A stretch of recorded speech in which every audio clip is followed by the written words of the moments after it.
Madalat mahabagin namin ng Diyos na lumikha na langit at lupa. Nagpapasalamat kami sa napagandang kaligtasan na pinagkaloob po para sa amin. Kundi po dahil sa inyong sakripisyo doon sa krus ay hindi po malilinis ang lahat ng mga kasalanan. Kundi po yung isinakripisyo, hindi po po na si Yesu Cristo at gawa na po sa krus ang panibahalagang dugo ay hindi po kami magkakaroon ng tunay na kaligtasan na naayon po sa inyong kalooban. Kaya labis-labis po kami nagpapasalamat dahil po sa nakilang biyaya po nito. Ngayon namin naman ay papasalamat din po kami sa higit po ninyong pagkumpay para sa amin, sa paglalagay niyo po sa amin sa kalilitaan ng Iglesia, upang sama-sama po matuto ng iyong salita at kami po ay lumago sa pamamagitan po ng tulong ng Espiritu Santo. Kaya ngayong oras ay papasalamat din po kami sa pagtulong po ninyo sa bawat isa sa amin upang makarating na maayos at safe dito po sa lugar po na ito upang sama-sama po pakinggan ng banal na salita. Kaya dalangin po namin na naway sa tulong po ng Espiritu Santo, naway kami po ay matuto ng iyong salita at patuloy na kailangan ng iyong kalooban at naway po ay matupad po namin sa aming natitirang buhay dito sa mundo ito.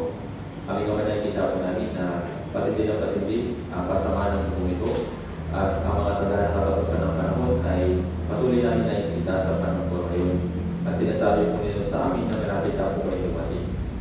Kaya naman, sa natitira po namin buhay sa mundo ito, tulungan niyo po na kami upang mabuhay ng naayon sa inyong kalooban para po sa pagliligtas ng mga ligaw na kaluluwa, pinagpili para sa pagkakalaga sa church ng mga brothers and sisters. Alam po namin na hindi po namin ito kaya patuloy po kami humingi ng tulong po sa iyo. O ipusin po kami ng puso ng isang mature na Kristiyano para sa pagkakalaga ng brothers and sisters at ganoon para sa pagliligtas ng mga ligaw na kaluluwa. Tulungan niyo po kami sa oras po na ito kasi kailangan po kami iasa at pagkitiwala. Pero din, tinadalangin po namin ang mga brothers and sisters na makaparanas po ng mga kahirapan, physically and spiritually. Patuloy po namin sila dinadalangin namin na makiusap, bigay niyo po sila ng panibagong kalakasan upang mapagtagumpayan po nila ang mga pagsubok po na ito. Pero din, tinadalangin po namin yung mga brothers and sisters na maaaring hindi po namin makakasama sa oras po na ito. Pakiusap, tinatanin po sila upang hindi po sila matangay ng sanlibutan, hindi po sila mahulog sa kasalanan, hindi rin po sila matukso sa mga pakanan ni Satanas. Pakiusap, tinatanin po sila, gabayin po sila, tulungan niyo po sila upang sa mga susunod po namin mga gawain ay makasama po namin sila. Kami naman, nilalais po namin na pakiusap, gamitin niyo po kami sa natitira po namin buhay dito sa mundo ito. Naway mas marami po pong mga ligaw na kaluluwa, yung maligtas sa pamamagitan po ng Santa Rosa Church. At pakiusap, tulungan niyo po ang bawat isa po sa amin upang patuloy na sumunod sa inyong kalooban at ang buhay sa natitirang buhay po namin dito sa mundo ito. Sa simula sa pagtatapos ng aming pag-aaral na ito, sa ilang po kami aasa at pagtitiwala. Ito po yung aming dalangin sa mga pangyariang pangalan ng Panginoong Jesucristo. Amen. So, buksan po natin sa ating mga Biblia sa Filipos chapter 1.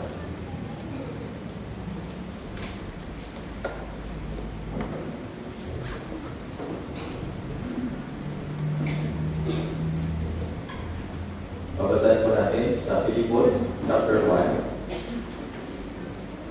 mula verse 19 hanggang 26.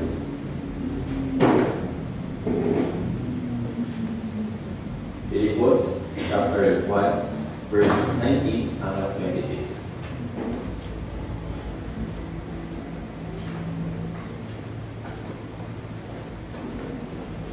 Nakita na po, babasahin po natin ito na sabay-sabay at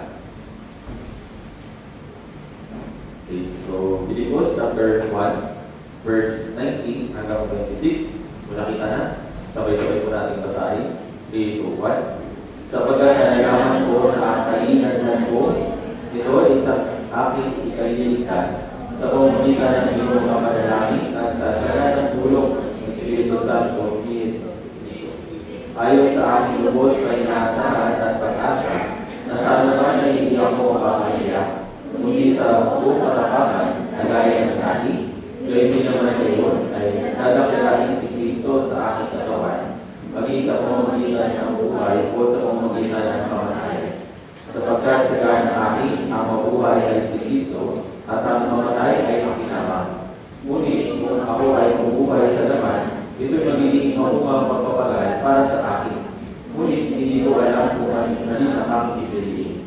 Sapagkat ako'y nailipid sa pagitan ng dalawa, ang aking nais ay umalis at makasama si Kristo, at sapagkat ito'y maging na mabuti. Gayon may, ang manatili sa laman ay higit na kailangan dahil sa inyo. At sa paniniwalang ito, aking nalalaman na ako'y nananatili at magpapatuloy na kasama ninyong lahat sa ikasusulong ninyo at ikagagalak sa pananampalataya, upang sumagana ang inyong pagmamakulit kay Kristo Jesus at sa akin sa pamamagitan ng aking muling pagharap sa inyo. So, muli magandang umaga po kayo sa teachers. Kamusta po kayo? Noong mga nakaraang araw, patuloy na bigat. Meron tayong mga na-experience ng mga kahirapan na sa kalamidad. Meron po kayo lakas na ulan, lakas na bagyo. At minsan tayo, hindi natin alam kung paano yung gagawin natin sa ganitong klaseng mga sitwasyon. Pero dahil nasa biyaya ng Diyos, sa tulong ng Diyos, dahil po sa kanyang kalakasan, kapangyarihan, is na-overcome po natin ito. At pinunod para sa nakaraan natin ng Bible 7 at sa Group 2. So, bagamat merong kahirapan, may mga inconvenience at meron talaga mga distraction, dahil sa biyaya ng Diyos, patuloy po natin nagawa yung mahalagang bagay para sa kakaran ng ibang medyo. At naniniwala din po ako na dun sa mga nakatin, kahit na bata pa sila, pero meron po talaga na naunawaan po kung ano yung kaligtasan. Kaya patuloy po natin silang tulungan, nakakain, para makapagpatuloy po sila sa panibagong buhay nila bilang isang anak ng Diyos.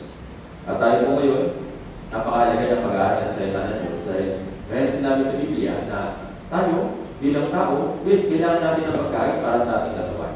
Pero kailangan po ng pagkain para din sa ating espiritu. Kaya sinabi sa Mateo chapter 4 verse 4, diba? Hindi sa tinapay lamang nabubuhay yung tao, hindi sa bawat salitang lumalabas sa bibig ng Diyos. So nabubusog kung pinapakain natin yung ating pisikal na katawan.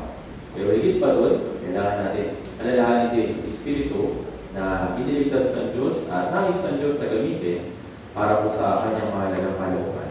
Kaya isang magandang example po dito ay si Apostol Pablo. Yes, alam natin kung ano yung background ni Apostol Pablo na noon siya'y taga-usig. Talaga nagpapapatay siya ng mga tao. At dahil doon, marami siyang napapatay na Kristiyano noong unang panahon. Pero dahil sa biyaya ng Diyos, pinalala ng Diyos na siya rin ay kailangan ng kaligtasan.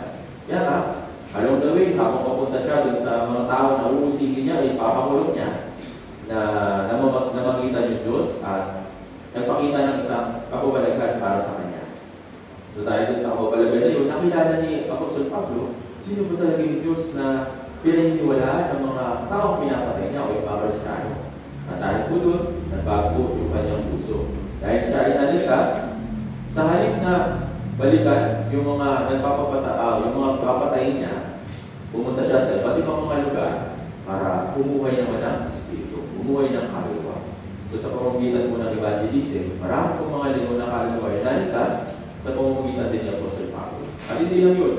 Doon sa mga pinuntahan niya na mga lugar na in-evangelize niya, hindi natapos doon yung tungkulin niya. Patuloy siyang tumutulong, patuloy siyang gumagabay sa mga brothers and sisters sa pamamagitan ng mga sulat. So, nagpadala siya ng mga sulat, bagaman hindi siya nakakapunta, mismo physically, pero marami siyang isinulat dito po sa aklat ng Biblia. So, bagong Tipan 14, yung naisulat niya na aklat para sa mga brothers and sisters. Ngayon, nababasa natin yung sulat niya. At sa pamamagitan din ito, nakukuha natin, o nakakakuha tayo ng biyaya at kalakasan kung paano pinapalakas ng Apostol Pablo yung mga brothers and sisters po. Ngayon po. Dahil yung buhay ni Apostol Pablo ay napakagandang halimbawa na isang lingkod ng Diyos o isang tapat na lingkod ng Diyos. Kaya po lang, nabasa po natin dito po sa verse po na ito, meron siyang personal na kalagayan. Meron siyang inaalala. Meron siyang dalawang bagay na sana, ito daw yung gusto niya makuha. Ito siya naiipit. Pero isa lang yung pwedeng piliin.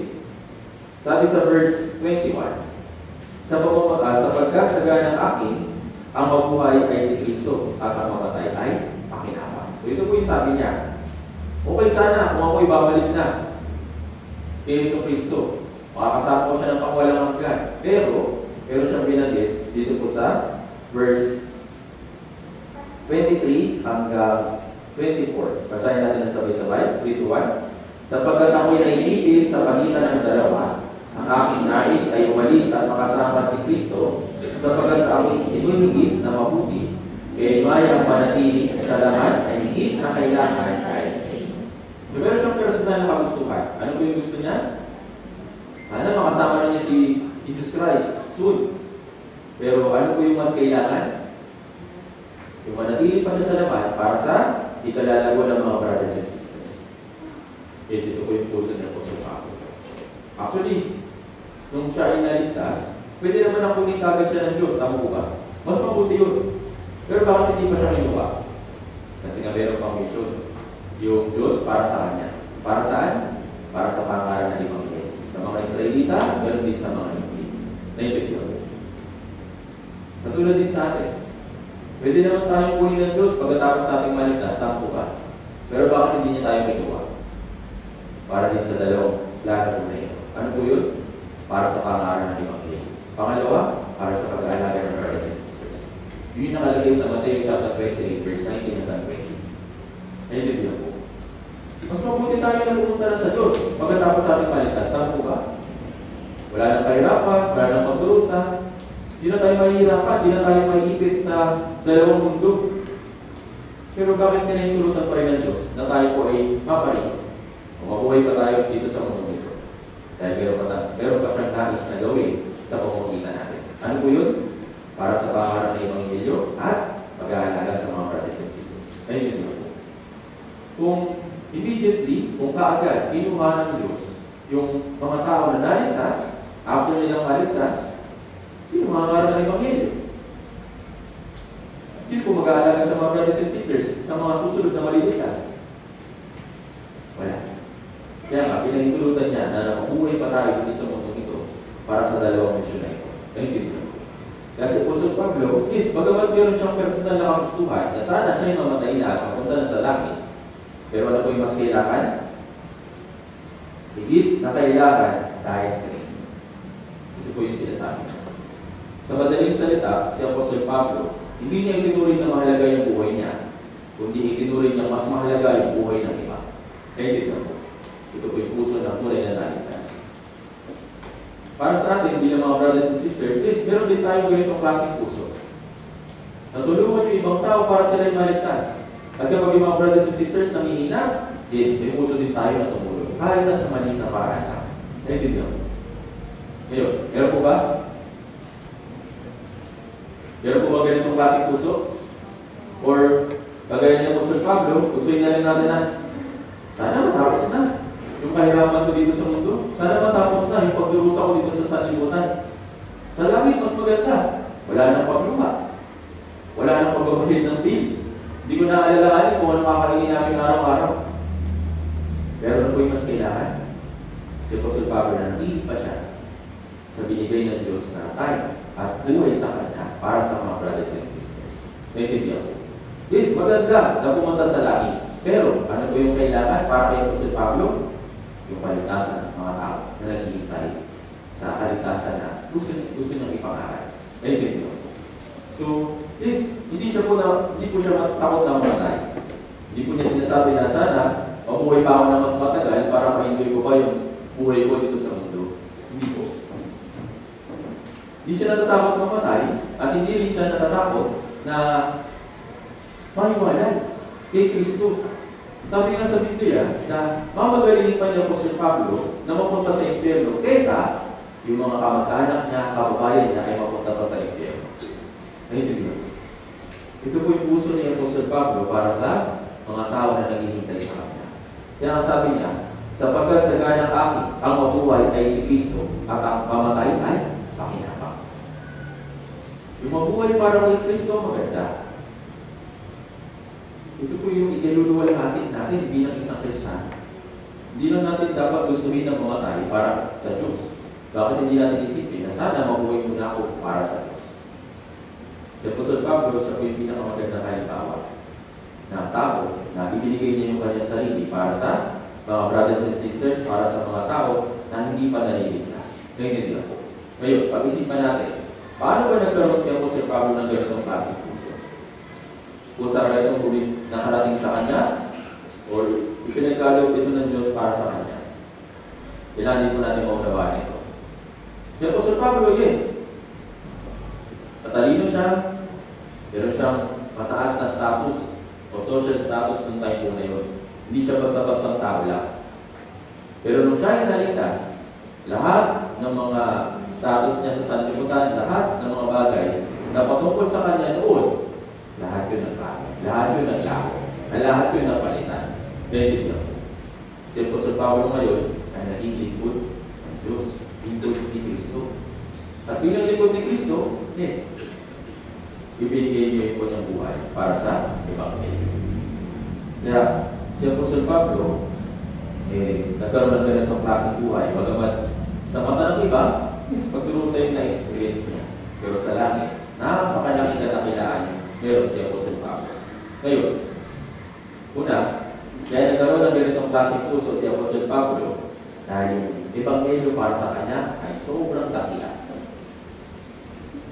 Ano niyo po ibig sabihin ng dakila? Sobrang laki. Walang pwede i-compare dun sa value niya kaysa sa ibang bagay. Para kay Apostol Pablo, yung Ebanghelyo ay sobrang laki. Kahit na yung buhay niya, naging maliit kung ikukumpara sa Ebanghelyo. Tingnan po natin. Ephesians chapter 3. Ephesians chapter 3, verse 8.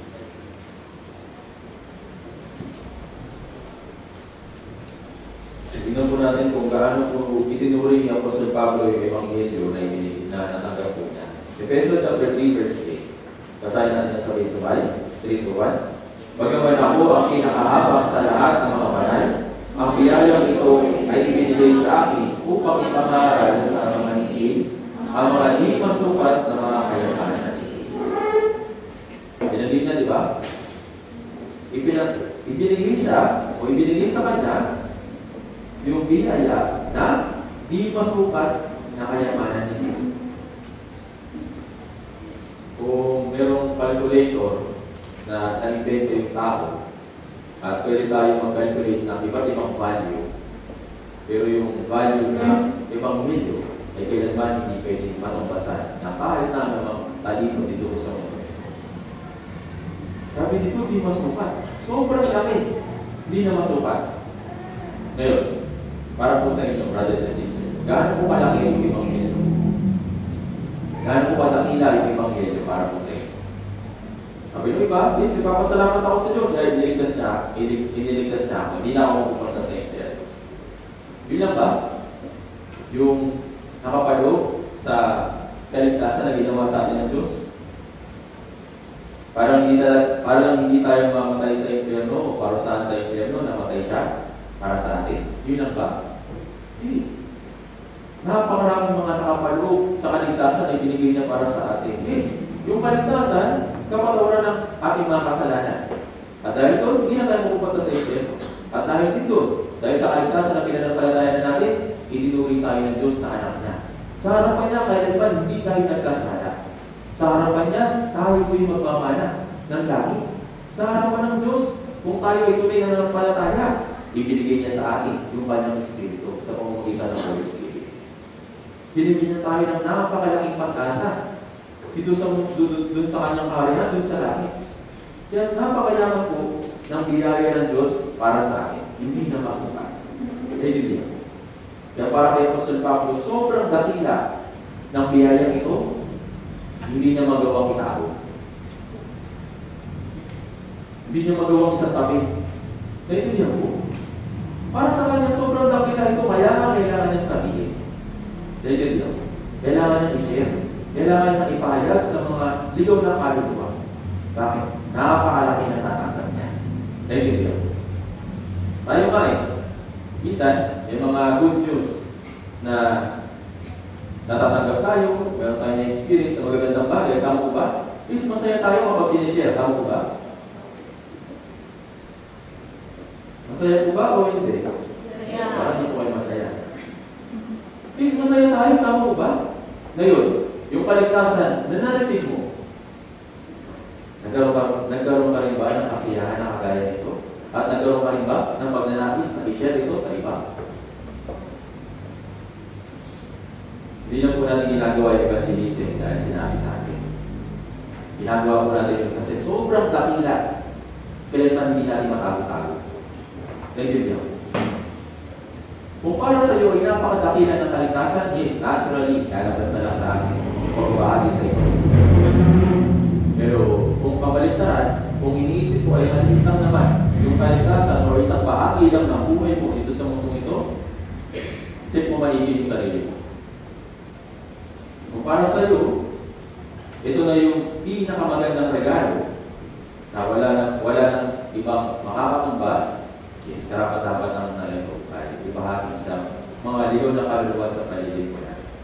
Pero nga, sa kabilang banda, minsan, yung mga tao na nagsasabi na, oh, naligtas sila. Pero yung buhay nila, hindi pa rin nadadakila yung Ebanghelyo.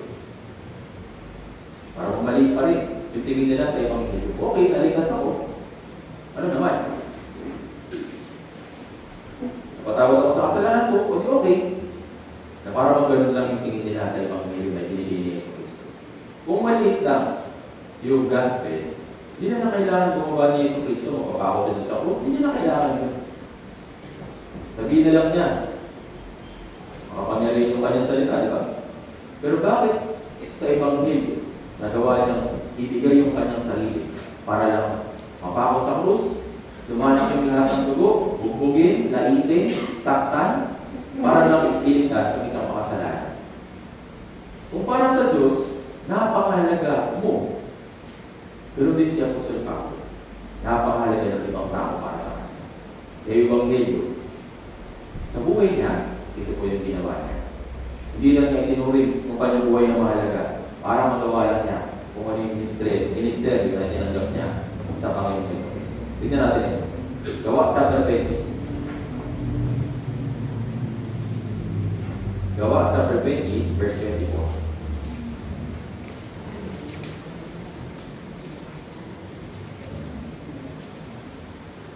So kung muna sana, sama-sama po natin itong mga kabisado at may upit sa ating puso. At sana, ito rin po yung maging puso natin towards sa ating ministry sa pag-evangelize. Meron din sa pag-aalaga sa mga brothers and sisters. Basahin po natin Gawa chapter 20, verse 24.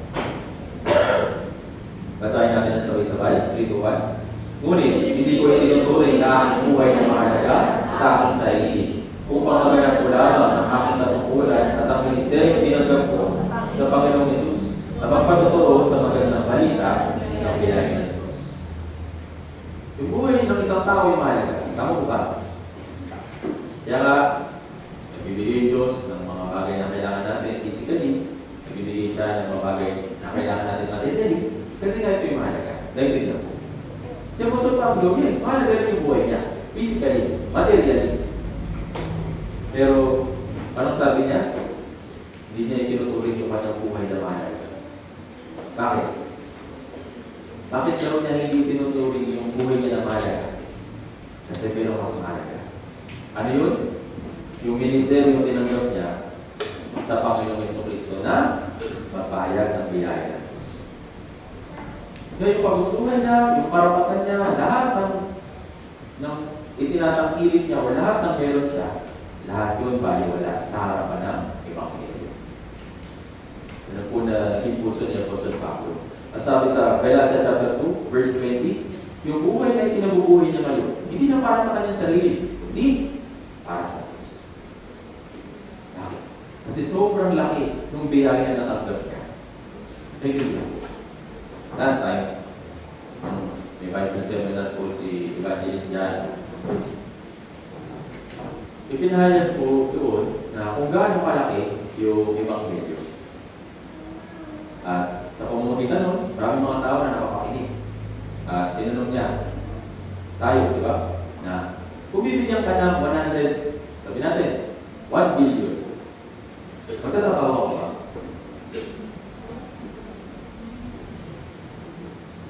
Tayo po, di ba? Yes, nagtatrabaho para magkaroon ng pera. Dahil itinuturing natin na yung pera ay mahalaga para sa buhay natin. Ngayon, kung bibigyan ka ng napakaraming pera, magkano na ka sa buhay mo? Isipin mo pa rin ba? Ano ba kainin ko? Saan ako titira? Actually, magiging maliit na lang Yung mga bagay na yun, kung meron tayong malaking halaga ng pera, tama ba? Ngayon, kung na-receive mo yung kaligtasan, ano mas mahalaga para sa iyo?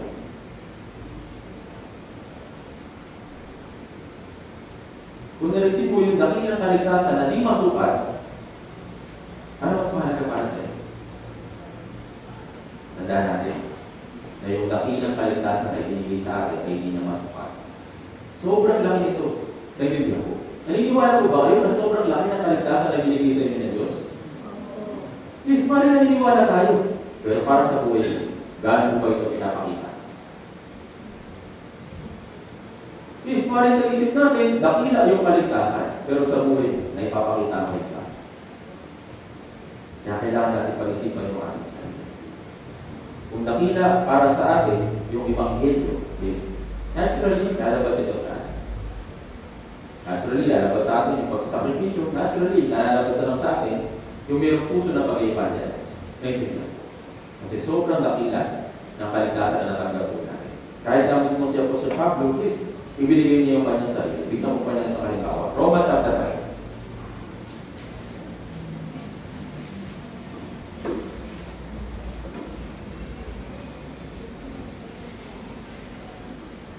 Ito yung kanyang sinasabi ko. Romans chapter 9, verse 1 hanggang 3.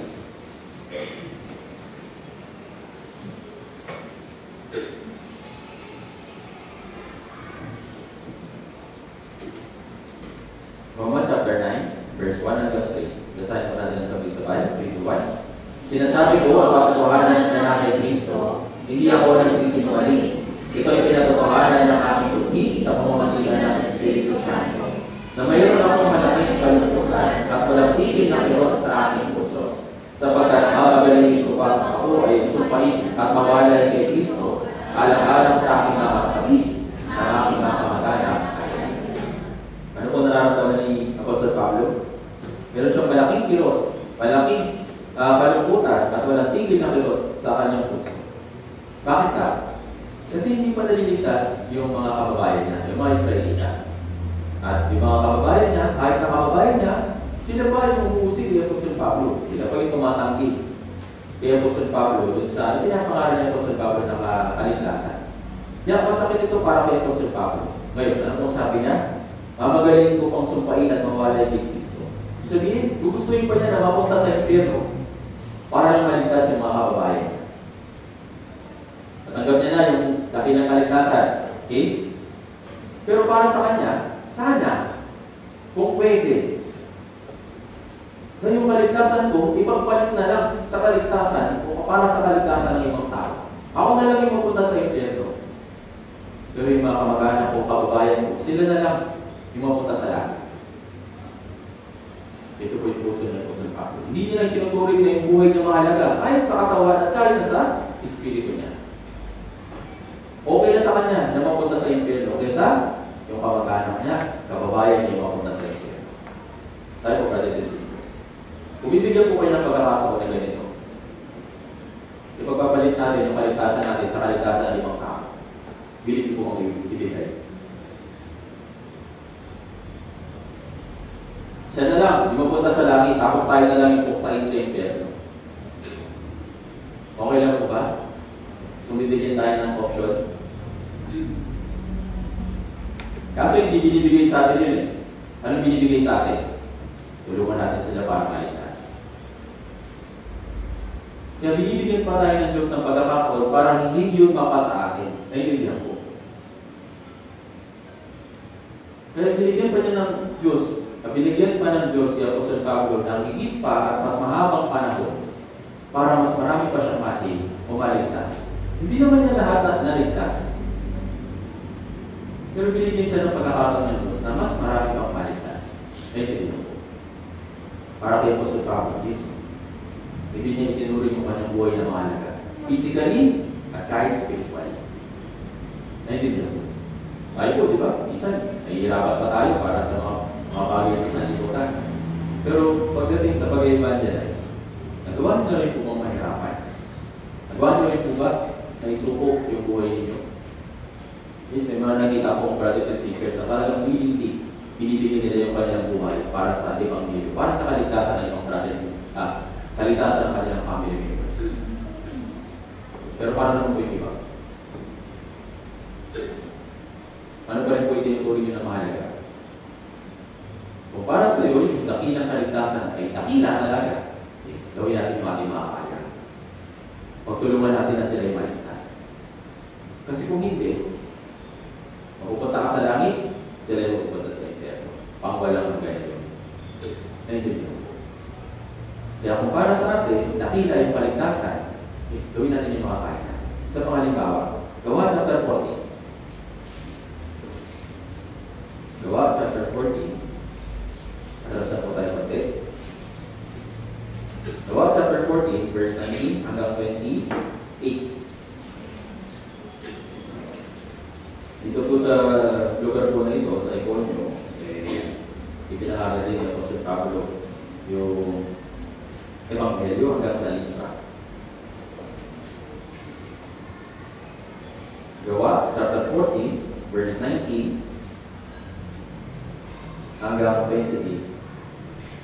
Kung nakita na po, basahin natin na sabay-sabay. Read 1. Ngunit, dumating doon ang mga Hudyo buhat sa Antioquia at Iconio, at ang pahikayat nila ang maraming tao. Kanilang pinagbabato si Pablo at kanilang pinalagkat siya sa labas ng lungsod na parang siya'y pahinga. Ngunit, nang mapaligiran siya ng mga agad, tumayo siya pumasok sa lungsod. Pinabukasan, umalis siya kasama ni Bernabe tungo sa Derbe. Nang may pangalan na nila ang Ebanghelyo sa lungsod ngayon, ang ginawang mga alagad ng marami, nagbalik sila sa Listra at Iconio at sa Antioquia, na pinapalakas sa mga kaluluwa ng mga alagad at pinapatatag ang loob nila na nananili pa sa pananampalataya na sinasabi na sa pamamagitan ng maraming mga kapigatian ay kailangan pumasok tayo sa kaharian ng Diyos. Na matanda para sa kanila sa bawat iglesia, matapos manalangin na may pag-aayuno, ay ibig sila sa Panginoon ang kailangan sinasampalayanan. At sila ay tumaan sa Pisidia at nagtungo sa Pampilia. Nang pinapahayag na nila ang salita sa Perga, ay lumusog sila sa Atalia. At buwag doon ay naglayag sila patungo Antioquia. Doon ay kinagubilin sila sa biyaya ng Diyos dahil sa gawain kanilang natapos na. Nang sila ay tumating, itanipon nila ang iglesia at inulat ang lahat ng mga bagay na ginawa ng Diyos sa pamamagitan nila at paano binuksan niya para sa mga hindi ang pinto ng pananampalataya. Nanatili sila roon kasama ang mga alagad ng mahabang panahon. So dito po, sa tagpo po na ito, kaya po naging pagkakala, 3 beses si Apostol Pablo naglayag para puntahan yung iba't ibang mga lugar para mag-evangelize, tapos tulungan yung mga brothers and sisters. Balikan, kumaga. Ngayon, dito po sa lugar, na pinuntahan nila Apostol Pablo sa Antioquia at Iconio. Maraming tao yung sabihin natin na hindi sila tanggap. Ayaw din sa mga tinuturo ni Apostol Pablo. Ayaw nila din sa kaligtasan na ipinapahayag ni Apostol Pablo. Kasi ito po mga tao na ito, yes, sanay sila sa kautusan. Sanay sila na gawa lang ng kautusan para maligtas. Wala sa kanila yung biyaya. Ito po si Apostol Pablo, ipinapahayag yung mabuting balita, yung magandang balita, yung ebanghelyo para sa kanila. Kaso nga lang, yung mga tao dito, hindi sila ninagkap. Ano yung ginawa kay Apostol Pablo? Pinagawa ito. Actually, hindi po maliliit na bato yung ginagapit po sila noon.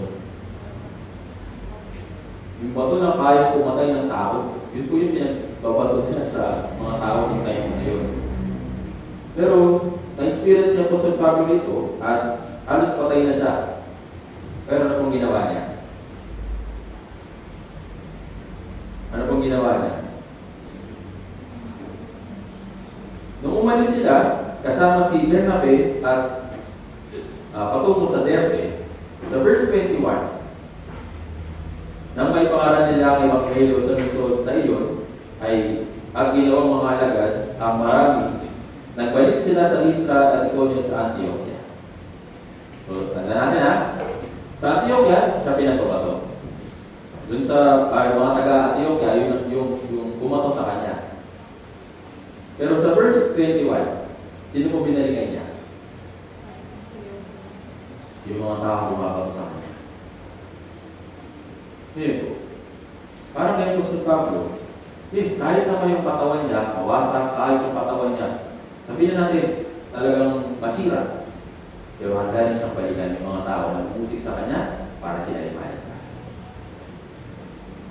Kaya kung para sa atin, dakila yung paligtasan, yung mga rejection, yung mga sabihin natin ng mga ayaw makinig na kapamilya, yung ayaw maniwala na kapamilya, mas masakit pa sila kaysa dun sa bato. Yes, hindi tayo physical na binabato. Tama ba? Pero ang binabato nila sa atin, ay direkta sa ating puso. Talagang masakit. Tama ba? Pero ano po yung dapat natin maging puso? Kailangan natin balikan sila. Para saan? Para gantihan? Para saan? Para ipahayag ulit yung ibang yun. Thank you. Si Apostol Pablo, yes, ito po yung ginawa po niya. Kahit na siya ay masaktan, na kahit ang sarili niyang kababayan, kahit hindi naman talaga niya brand-related, ito mga tao na ito. Pero para kay Apostol Pablo, yes. Gusto niya na manatili pa dito, kahit na alam niya na pwede niyang ikamatay ito. Mas mabuti para sa kanya kung siya yung didiretso na sa langit eh. Pero sabi niya, ano yung kailangan? Kailangan kong manatili dito. Kasi marami pa mga tao na kailangan kong tulungan para sa imaligtas. Kahit na yung mga tao na ayaw sa kanya. Kahit na yung mga tao na gusto siyang patayin. Naiintindihan. Kaya kung meron ba po kayong mga kamag-anak na maaaring masakit magsalita o sabihin natin talagang nire-reject kayo dahil sa ebanghelyo na ipinapahayag ninyo, huwag na huwag po ninyo susukuhan. Naiintindihan po. Kung mahalaga para sa atin yung kaligtasan, dapat ituring natin na mahalaga din yung kanilang espiritu. Mahalaga din yung kanilang kaluluwa. Kaya kailangan talaga natin silang balikan. Naiintindihan. Kailangan natin silang tulungan, kailangan natin mas higit pa silang ipanalangin. Kahit na mahirap yung sitwasyon. Naiintindihan. Kung sila ay maliligtas, napakadaki ng kaligtasan kung ito. Tama ba?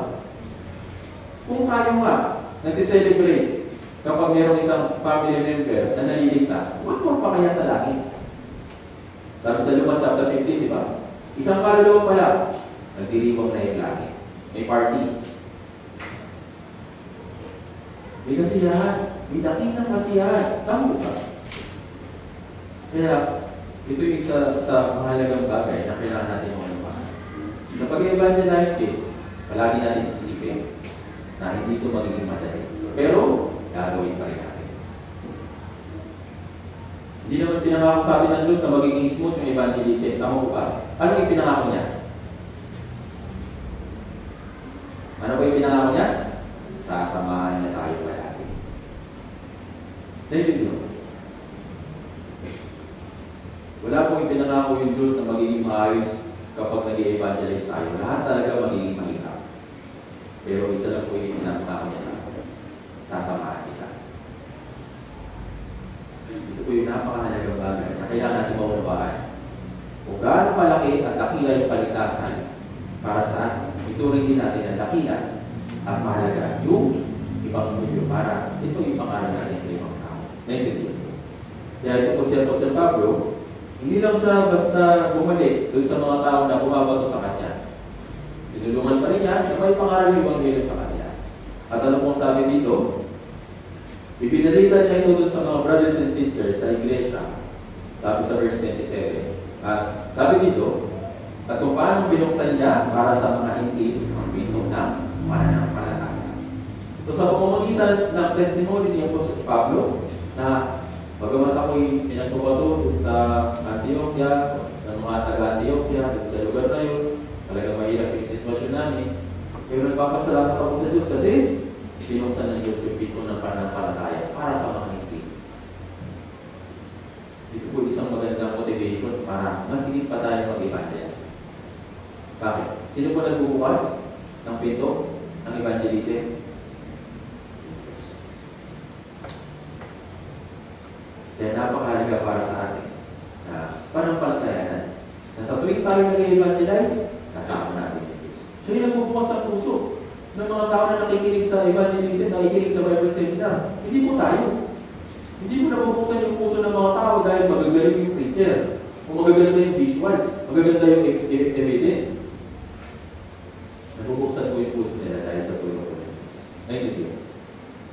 Kaya ito po yung napakahalagang bagay na kailangan natin maunawahan. Ngayon Diyos, nagnanais siya na lahat ng tao ay maligtas. Hindi na niya gusto. Tumutulong din po siya para matupad yun sa pamamagitan po ng Church. Sa pamamagitan mo. Sa pamamagitan ng brothers and sisters. Ngayon yun. Kaya ito po yung napakahalagang bagay na puso ni Apostle Pablo. Kaya, binabuti niya na mag-stay pa ng mas matagal para sa mga brothers and sisters, para yung ibang mga ligaw na kaluluwa, masave din sa pamamagitan ng church. Tingnan po natin ito. Isa pa po. 2 Corinto, chapter 11, verse 28.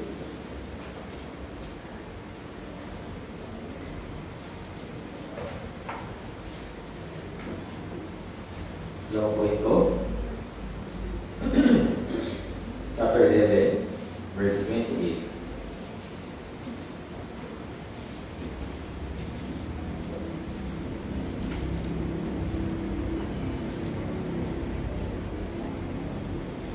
Basahin na rin po natin. Verse 24 hanggang 28. 2 Corinto, chapter 11, verse 24 hanggang 28. Basahin pa natin na sabay-sabay. Ito ba? Sa mga Hudyo ay nakulit akong tumangga ng 40 agupit, hula ang isa. 3 ulit na ako'y hinampas ng mga kabayo. Minsan ako'y pinagawa ko. 3 ulit na akong nawasakan ng barko. Isang araw at isang gabi ako'y nasa dao.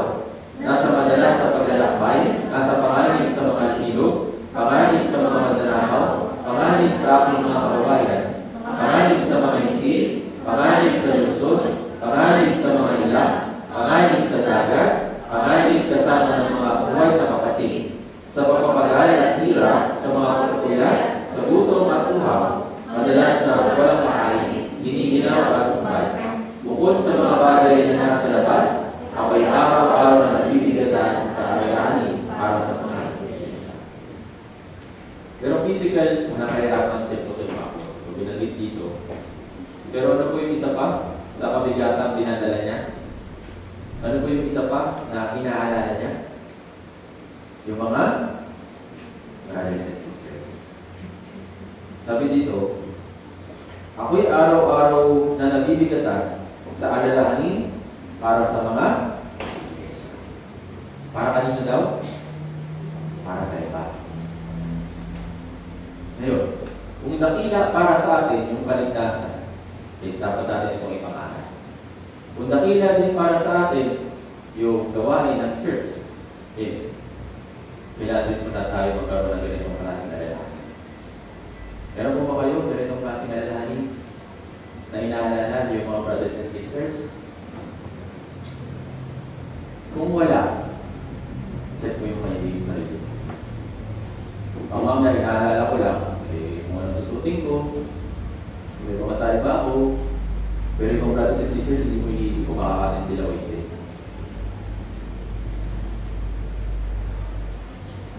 Isipin ko nila. Kung nakila para sa iyo yung kaligtasan, nakila para sa iyo yung kaluluwa na aalalayan, ay nakila din. And then, noon po, meron po kami ginawang strategy para sa Alexander. At hindi ko naging effective naman siya para sa pagpapalagaw ng brothers and sisters dun sa set namin. Nagkaroon po kami ng body system. Alam niyo ba yung body system? Body. So, isang brother, magiging body mo, para kayo magtutulungan. Para mo yung inyong pananampalataya. Isa rin po ako dun sa natulungan at binigyan ng chance para tumulong sa ibang brothers and sisters. At isa rin po isa napakagandang experience na pinaranas sa akin ng Diyos. Yung mag-alaga, yung alagaan yung aking sarili para maalagaan ko yung ibang tao. Naintindihan po. So, tingin ko, maganda rin po ito na practice para sa atin bilang mga brothers and sisters. Kung isipin po ninyo yung isang tao na nangangailangan ng tulong, yes, willingly, ibibigay natin yung mga kaya natin para tulungan siya. Tama ba? Pero kung hindi mo iisipin yun kahit kailan, Hahayaan mo lang ibang tao na, o ibang brothers and sisters na mahirapan kasi nahihirapan ka rin naman, o naiintindihan ko. Pero nandito po tayo para magtulungan sa isa't isa. Naiintindihan ko. Dito po tayo para tulungan yung mga brothers and sisters na lumago sa pananampalataya. Kaya si Apostol Pablo, inaalala niya yung mga bagay para sa church. Hindi na niya po inaalala na kung anong kakainin nila, kung anong saan sila magtitipon. Hindi na po yung inaalala niya. Ang inaalala niya po sa Pablo, kung yung mga brothers and sisters pa, na bubuhay para sa Diyos.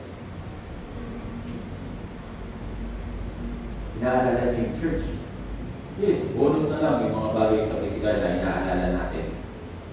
Pero si Apostol Pablo, bagamat nahihirapan siya physically, pero meron pa siyang isang bagay na nahihirapan spiritually. Ano po yun? Inaalala niya yung mga brothers and sisters. Eh po, brothers and sisters. Ano po yung mga inaalala po ninyo? Yes, marami. Tama po ba? Marami dito sa mundong ito. Pero para sa church, ano po inaalala po ninyo?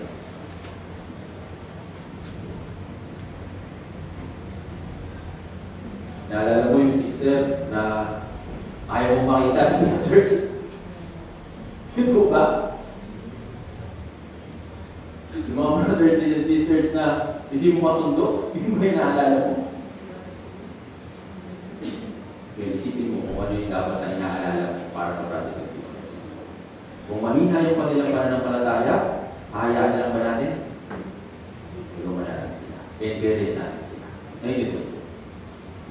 Sa pamamagitan ko nito, please, may ibigay natin yung buhay para sa iba. Hindi lang para sa ating sarili. Ngayon ito. Actually, ito po isa sa magandang paraan para yung ating Christian life ay masigit na mag-improve. Ano paano? Hanap ka ng isang brother, ihanap ka ng isang brother or sister na tutulungan mo na lumugo yung kanyang pananampalataya. Hindi mo papapansin, pati na yung faith mo, lumalago na rin. Baka po maghanap na, ay yung brother, sabi ni evangelist, hanap daw ng isang sister para tulungan. Hindi po gano'n, okay? Tutulungan ko siya, lagi ko siya i-message. Tatanungin ko siya lagi kung kumain ka na ba. Hindi po gano'n, okay? Kidding aside. Ito po yung magandang paraan para magtulungan, para lumago yung pananampalataya. Kung meron isang brother and sister na nahihirapan, please tulungan natin. Encourage natin, bigyan natin ng konting payo, konting encouragement. Nakakatulong yun para sa kanila. Sa pamamagitan nito, may isip nila na, pero nag-aalala sa kanila. Hindi yung, pag lumataan, nandiyan ka na pala, sister, para bang hangin lang. Wag po gano'n. Okay? Nandito po tayo sa church, nandito po tayo bilang brothers and sisters. Ituloy po natin yung bawat isa ng brothers and sisters. Actually, napakaganda na po ng salita ng brothers and sisters. Yung tawagin ka na kapatid sa pananampalataya, hindi ba masarap sa pakiramdam? Masarap po ba? O tawagin ka na lang sa pangalan mo, Oy, Cham.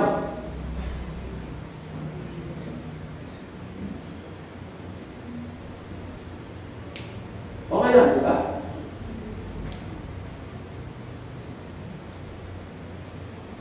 So, para sa atin, mahalaga yung brothers and sisters. Ituloy natin sila na brothers and sisters. Thank you. Brothers and sisters sa pananampalataya.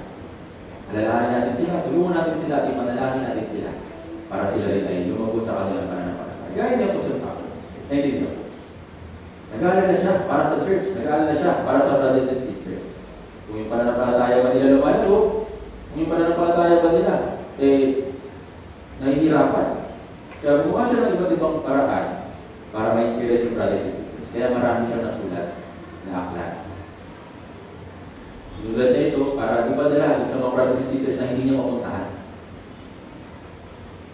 Tayo po, advance na. Hindi na natin kailangan na magsulat, tapos ipapadala sa ibang brothers and sisters, ihulog sa mailbox. Kahit simple message sa mga brothers and sisters, ay napakahalaga. Thank you, Diyan. Sa pamamagitan po nito, dito natin may papakita na mayroon tayong pag-alala sa mga brothers and sisters. Thank you, Diyan. Isa po pong halimbawa, pero Corinto chapter 1.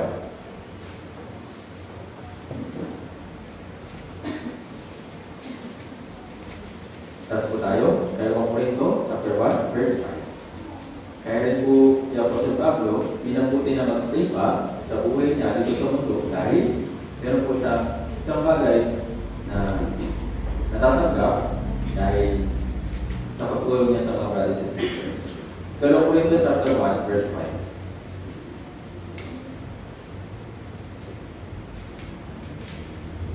Basahin po natin.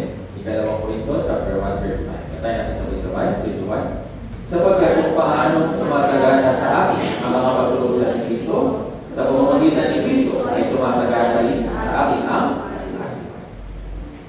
Ito po isang magandang motivation para sa atin. Na bagaman tayo po ay nagdurusa para kay Kristo, para sa church. Palakit nito, ay sumasagana din sa akin yung kaliwan. Kaliwan para saan? Para sa mga brothers and sisters. Bagamat mahirap yung pag-follow up, bagamat mahirap yung pag-sakripisyo para sa kanila, pero kapag nakikita natin na sila yung tiutik yung malago, napapalitan ito ng kaaliwan. Tama po ba? Parang sa baby, parang sa isang sanggol. Diba? Yung mga nanay ay talagang nahihirapan sa pagbabalaki ng kanilang mga anak. Kuya, kulang na sa tulog, tapos hindi pa makakain, tapos yung time na dapat magpahinga, doon naman kailangan nalagaan yung anak. Napakarami ng pagdurusa, napakarami ng paghihirap. Tama po ba? Pero kapag yung bata, kung tim-tim lumalaki, nakikita niya na mas malakas kumakain, tumataba, tapos natututo na maglakad. Yung hirap ng pag-aalaga sa bata, napapalitan ng kaaliwan. Naiintindihan niyo? Ito po yung hinahanap na kaaliwan ni Apostol Pablo. Kaaliwan para sa mga brothers and sisters, para sa church. Naiintindihan niyo? Kaya pinabuti pa niya na mag-stay. Na bagaman siya magdurusa kay Kristo, pero kalakip nito, pero din sumasagana na kaaliwan. Naiintindihan niyo? Personally, yes, ito rin po yung para sa akin.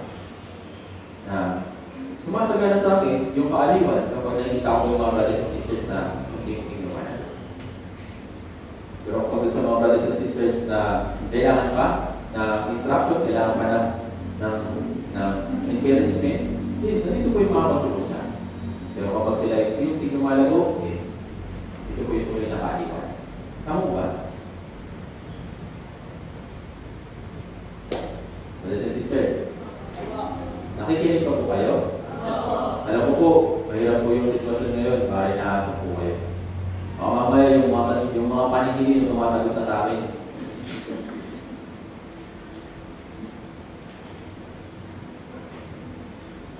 Sabi dito, kung paano daw sumasagana yung kahirapan o pagdurusa kay Kristo, sumasagana din yung kaaliwan. Naiintindihan ko. Ano po kaaliwan nito? Kaaliwan sa ating Kristo. Naiintindihan ko. Pero po ba kaaliwan sa inyo, brothers and sisters, kapag nandito sa church? O, hindi lang sumagot. Ano po iba?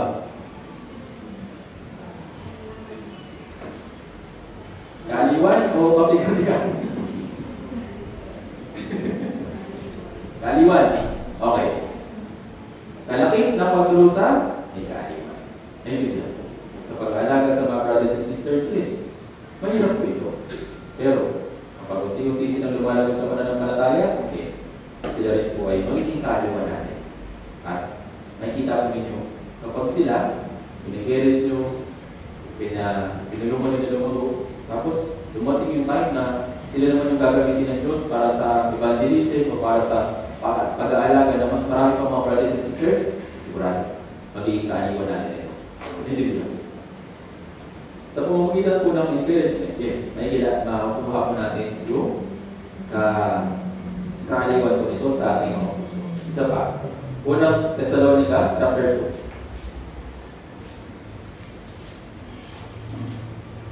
Unang Thessalonica, chapter 2, verse 8.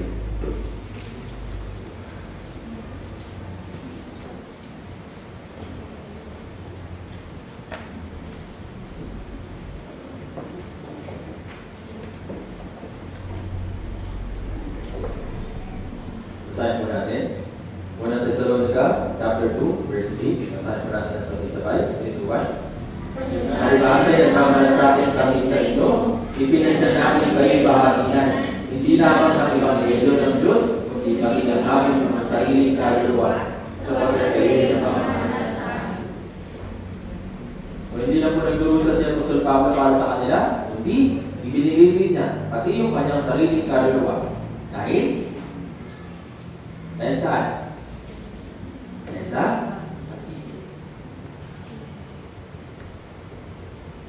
sabi sa ikalawang Korinto na dahil sa pag-ibig, ito po yung humingi sa akin na gawin yung mas mga bagay na mas maaaring mahirap para sa akin. Dahil sa pag-ibig, nagagawa natin mas isakripisyo pa yung ating sarili. Sabi dito, ipinasya namin kayo'y bahaginan, hindi lamang ng Ebanghelyo ng Diyos, kundi pati ang aming mga sariling kaluluwa, sapagkat kayo'y napamahal na sa akin. Gusto ko po i-emphasize dito yung word na ipinasya. Ano po ibig sabihin na pinasya? Inutos o pusang loob? Ang loob. Pusang loob niya nung pinaka. Ipinasya niya kanyang sarili na ibibigay ko yung aking, kahit ay yung aking kaluluwa sa mga brothers and sisters dahil napamahal sila sa akin. Tayo nga dito, di ba? Yung mga magulang ko, bakit ko kayo nagtatrabaho? Para lang ba kumita ng pera? Actually, ang tao naman kumikita ng pera. Pero bakit po ninyo ginagawa? Hindi ba dahil sa pagmamahal sa inyong pamilya? O ibang bagay? Iba po ba yung motibo ninyo? Kaya po kayo nagtatrabaho? Kung hindi dahil sa pag-ibig, hindi natin gagawa na ibigay yung ating kahit na yung ating kaluluwa para sa iba. Kaya nga, yung pag-ibig ay yung pinakadakila sa lahat ng bagay. Okay yung faith, wala problema doon. Okay yung pagsasakripisyo, wala problema doon. Pero ano po yung pinakadakila sa lahat? Negative. Kung hindi dahil sa pag-ibig ng Diyos, hindi mo mamatay para sa ating kaluluwa. Paano tayo maliligtas? Kung hindi rin dahil sa pag-ibig, paano tayo aalagaan ng mga brothers and sisters na nawala sa atin? Paano tayo bibigay ko kanila sa sarili na maglingkod para sa atin para tayo naman may lumago sa pananampalataya? Kung hindi dahil sa pag-ibig. Naintindihan. Sabi dito, nagmamalasakit kami sa iyo, ipinasya namin, bilang kayo, hindi naman ang Ebanghelyo, hindi na sila i-evangelize, kundi ibinigay pa nila yung kanilang sarili o yung kanilang kaluluwa dahil napamahal na kayo sa akin. Naintindihan.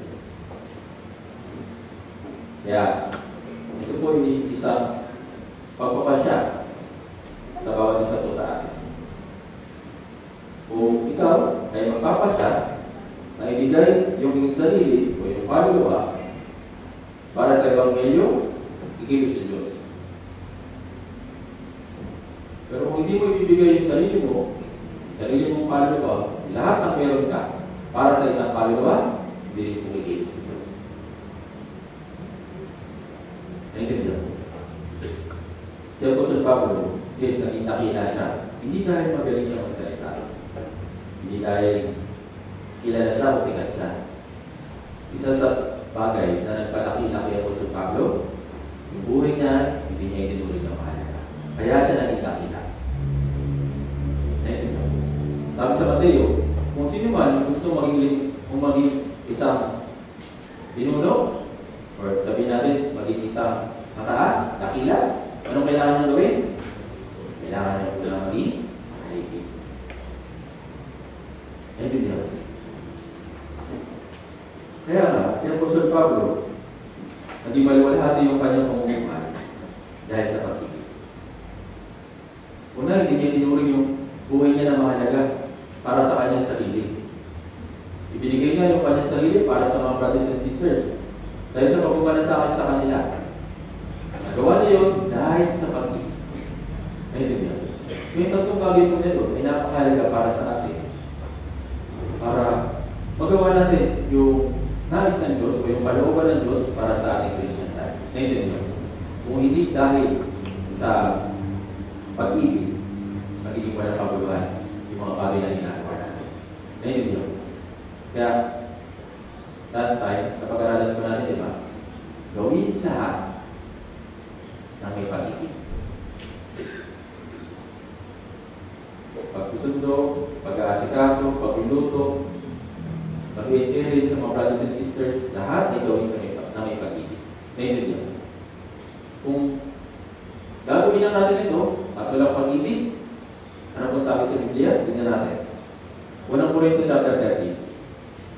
Yung chapter of love.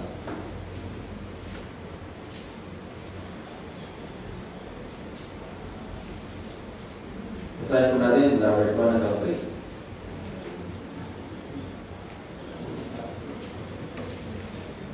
Unang Korinto chapter 13, mula verse 1 hanggang 3.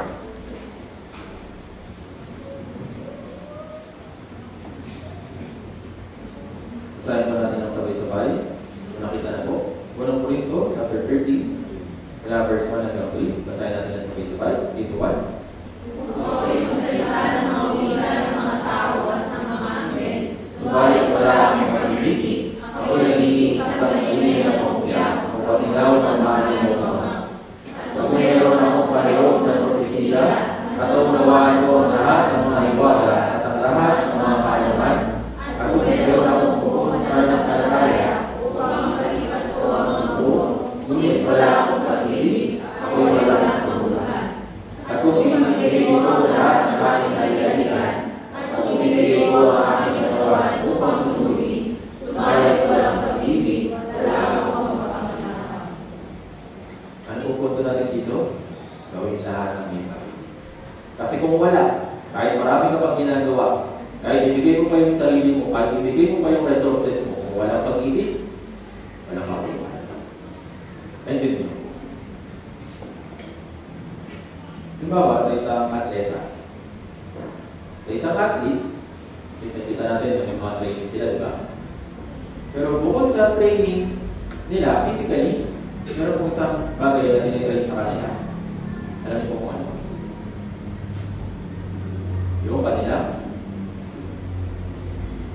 Tinitrain nila yung isip nila para pag-focus sa goal. Naintindihan po. Ano yung goal nila? Gold medal. Tama ba? So, kung yung focus nila ay nandun sa goal, lahat ng paghihirap na gagawin nila ng may buong puso. Naintindihan po. Hindi lang dahil sa training para sa physical. Pero meron silang goal. Yung goal na yun, ay makuha yung goal. Naintindihan po. Kaya, physically, tinitrain nila yung sarili nila. Yung isip nila, tinitrain nila para huwag nilang makalimutan kung bakit nila ginagawa yung training na yun. Naintindihan po. Kung makakalimutan nila na ginagawa nila ito dahil yung sa goal, unti-unti na yung kanilang katawan, hindi na rin nagiging responsive para sa training. Mawawala sila ng motivation, mawawala sila ng gana, mawawala sila ng mga bagay na kailangan nila para sa training. Dahil nawala yung motivation. Naintindihan po. Tayo po, brothers and sisters, ano po nag-motivate po sa inyo para ipagpatuloy yung Christian life niyo?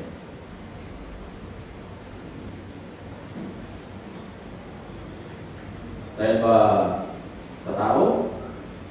Dahil ba sa pangangailangan? Dahil ba no choice? O dahil sa pag-ibig? Marami ko ninyo tandaan.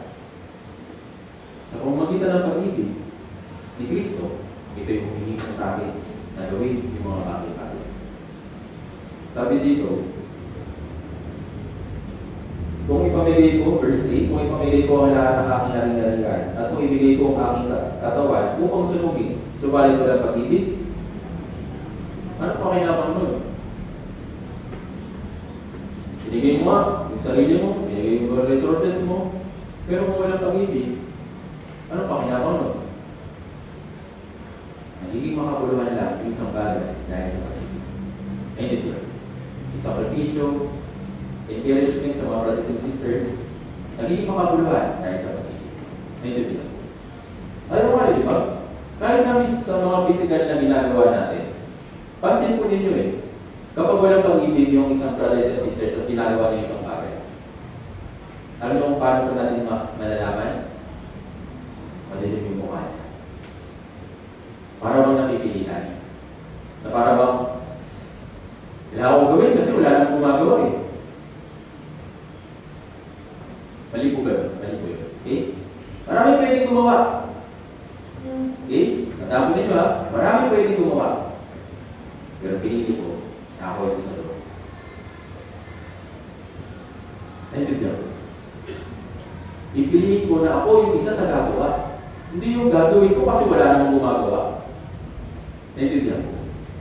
Kapag ganun po yung naging isip po ninyo, naisipin nyo, ginagawa nyo kasi wala namang gumagawa. Hindi, yung puso ko ninyo hindi maging papapasalahan. Marami pwedeng gumawa. Pero pipiliin ko na ako isa sa gagawa. Naintindihan ko.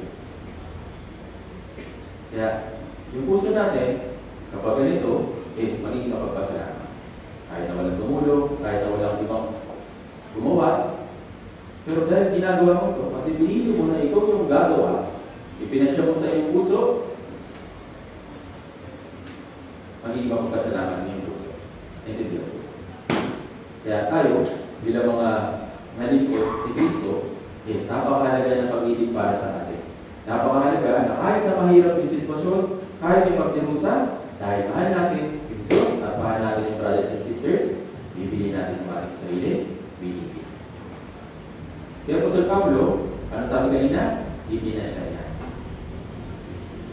He decided. Hindi siya inutusan, hindi siya pinilit, pero ipinasya niya. Naintindihan. Kusang loob. Naintindihan. Ilang Wednesday sermon na natin na papakinggan yung kusang loob na salita na yan. Lagi pinapalit niya ni Pastor Johan Lee. Yung mga ginagawa natin sa church, ito lagi kusang loob. Naintindihan po. Yes, meron pong mga leaders na gumagawa po nito. Pero din mga brothers and sisters na gumagawa nito. Pero tanongin mo yung sarili. Kasali ba ako doon sa gumagawa? Willingly? Kung hindi, ano dapat na mag-motivate sa iyo? Naintindihan. Dahil sa pag-ibig, yes, marami tayong mga bagay na magagawa. Pero dahil sa kawalan ng pag-ibig, marami din tayong mga bagay na hindi magagawa. Naintindihan. Kaya si Apostol Pablo, may pag-ibig siya para sa brothers and sisters. May pag-ibig siya para sa church. Na kahit na pwede na siyang mamatay. Pero mas pinili pa rin niya na mag-stay para sa brothers and sisters. Naintindihan. Ito po yung puso ni Apostol Pablo. Bakit? Kasi nga, mahal niya yung Panginoon, mahal niya yung brothers and sisters. Isa po, tignan po natin ito. Unang Pedro chapter 4.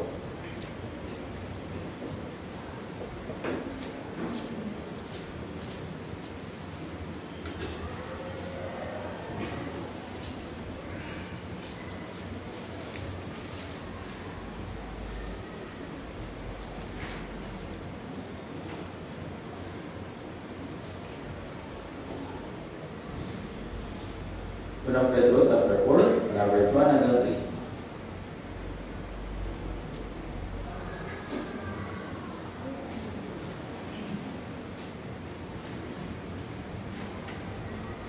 Unang Pedro chapter 4, verse 1 hanggang 3. Basahin po natin sa sabay-sabay. 3 to 1. Kung paano si Kristo ay nagdusa sa laman, ay satadahan din naman ninyo ang inyong sarili at gayong pag-iisip, sapagkat ang nagdusa sa laman ay tapos na sa kasalanan. Upang hindi na kayo mabuhay sa laman, ang inyong nalalabing panahon sa masasamang pagnanasa ng mga tao, kundi sa kalooban ng Diyos. Sapat na ang nakaraang panahon sa paggawa ninyo ng mga gustong gawin ng mga hindi, namumuhay sa kahalayan, masasamang kita, paglalasi, kalayarawan, pag-iinuman, at sa kasuklat-suklat na pagsamba sa mga para magawa rin po natin yung pagaya ng puso niya po sa Pablo, ituloy din natin na yung pagnanasa natin sa laman ay patay na, lipas na. Naintindihan po. Meron tayo ngayon na buhay na hindi nabubuhay. Ano pa yung kinabubuhay natin ngayon? Sabi dito, kundi sa kalooban ng Diyos. Yung buhay daw sa laman, sa natitirang buhay dito sa laman, ay tapos na, nakaraan na, At dapat na natin talikuran. Naintindihan. Kung hindi natin ito magagawa na talikuran, mahihirapan po tayo na ibigay yung ating sarili para sa church o para sa mga ligaw na kalito. Kung yung buhay natin noon, yan, sabi dito, kahalayan, masasamang pita, paglalasing, kalayawan, pag-iinuman, at kasuklam-suklam ng pagsama-sama ng Diyos. Kung hindi natin ito tatalikuran, hindi natin magagawa na ibigay yung ating sarili para sa kalooban. Hindi pwedeng ibang araw sa mundo. Tapos Sunday, church. Hindi po tayo Sunday Christian, okay? Alam niyo ba Sunday Christian? Occasional lang na Kristiyano. Hindi yung nabubuhay na Kristiyano. Naintindihan. Hindi po tayo gano'n. Hindi po religion yung ginagawa ko natin. Ito po yung buhay natin ngayon. Naintindihan.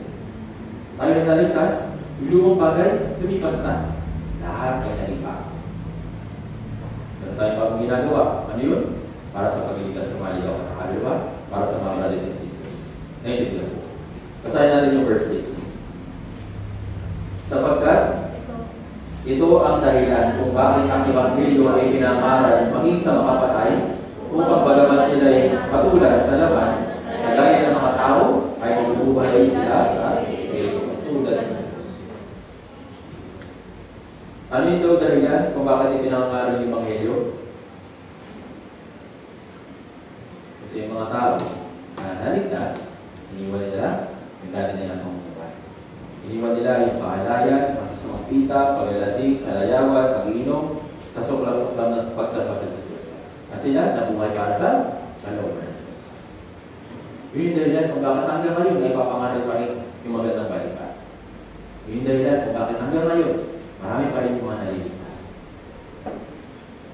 Dahil yung mga tao na tinalikuran din nila yung kanilang sarili. Yung kanilang sarili pagdanasa, yung kanilang physical na pagdanasa or desires. Naintindihan po. Isang magandang halimbawa. Kailan po ninyo si Priscilla at si Aquila? Paano nila nagawang ibigay yung kanilang buhay para kay Apostle Pablo? Ano po? Dahil no choice na, papatayin na lang sila. Pero silang choice para mabuhay, tama po ba? Pero, they chose to die for the gospel. Naintindihan? Para saan? Dahil sa kamatayan nila, sa maraming mga layo na kaluluwa, pinaligtas pagkatapos.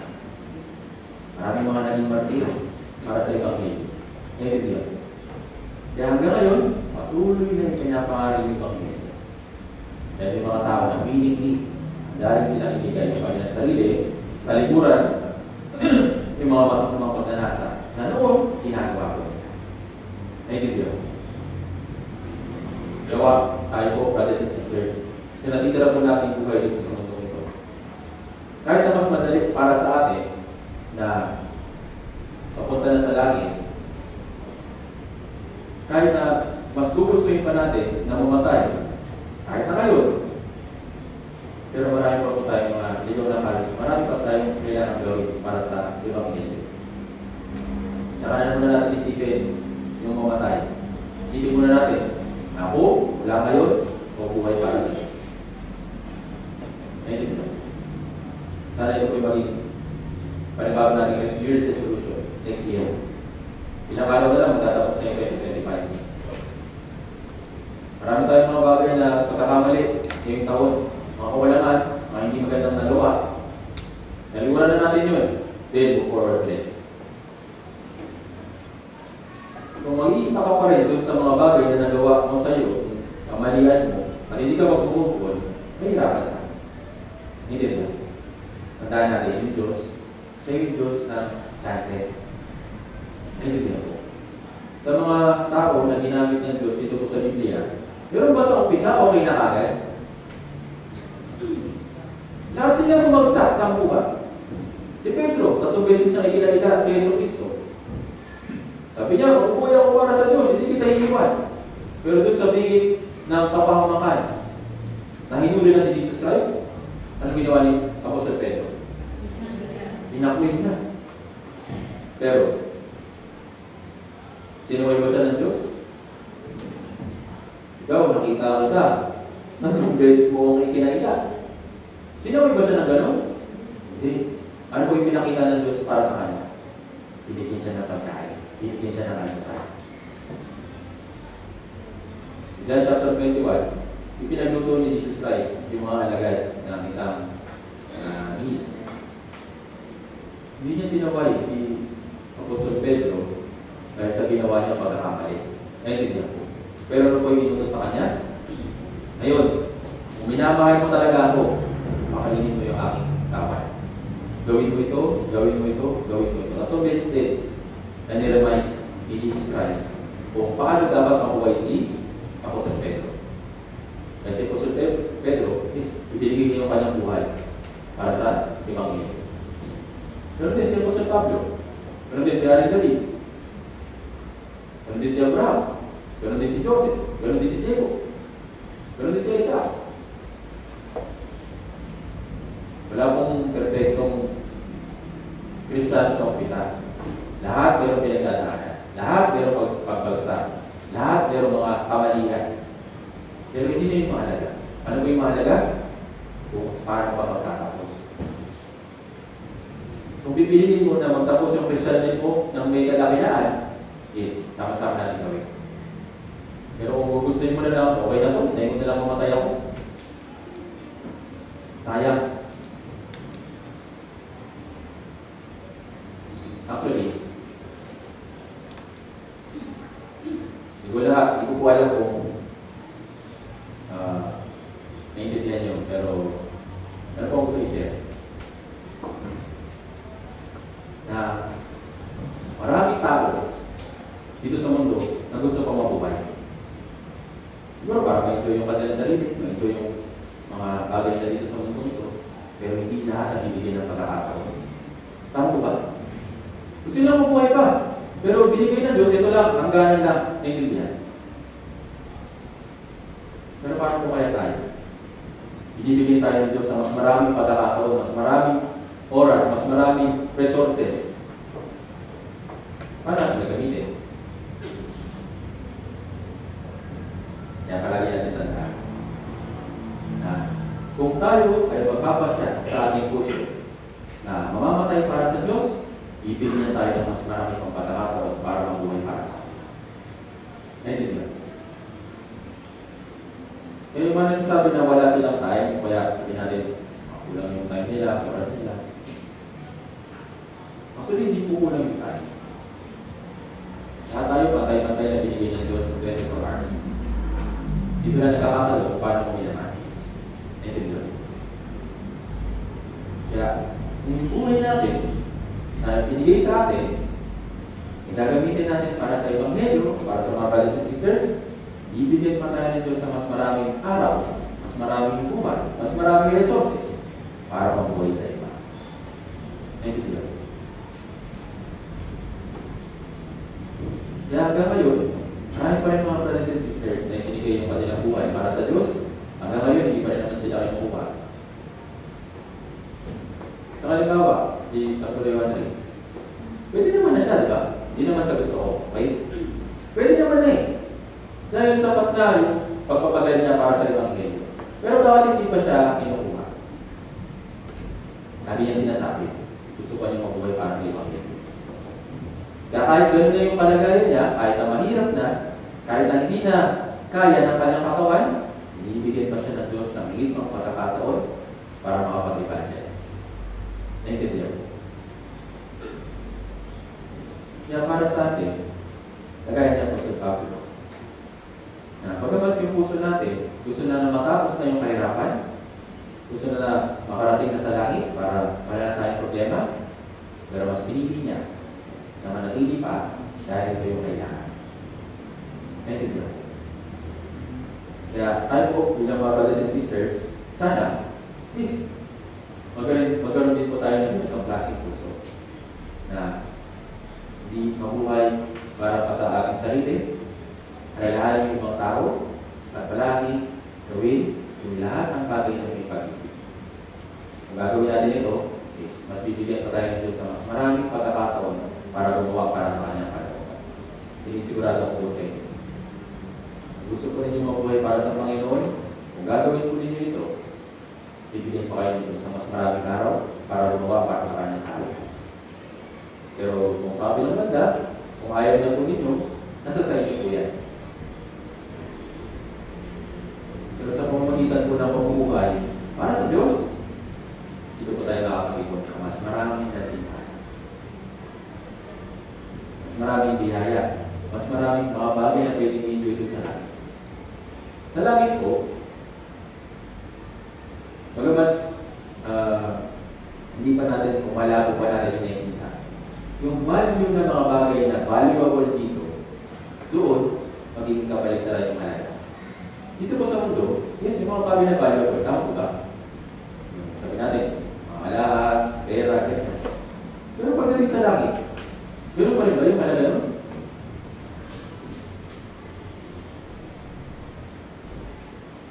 Kaya, kung mapapractice natin yung ating sarili, na tignan yung mas mahalagang bagay kaysa sa mga physical na bagay, mga dahil na bagay, at sa langit, yun yung magiging pag-asa natin.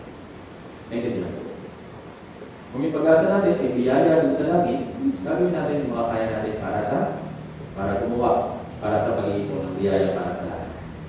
Dahil kung pa walang sagana, doon na i-enjoy natin. Naintindihan po. Kaya nga, si Apostol Pablo, pagawan yung puso niya ay naiipit sa dalawang bagay. Yung katawan niya, sila pumunta sa langit. Pero ano ba yung mas pinili niya? Mabuhay para sa Diyos. Kapalitan po natin sa ating main verse, Filipos, chapter 1.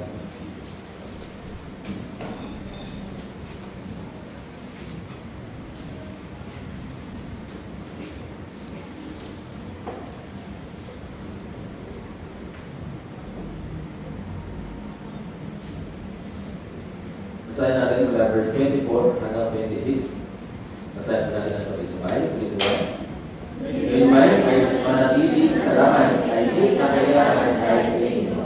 At sa paniniwala ito, aking nalalaman, ako'y mananatili at magpapatuloy na kasama ninyong lahat. Na sa susunod ninyo at igagagalak sa pananampalataya upang sumagana ang inyong pagpapuri kay Kristo Jesus sa akin, sa pamamagitan ng aking muling pagharap. Sabi niya po sa Pablo, di ba?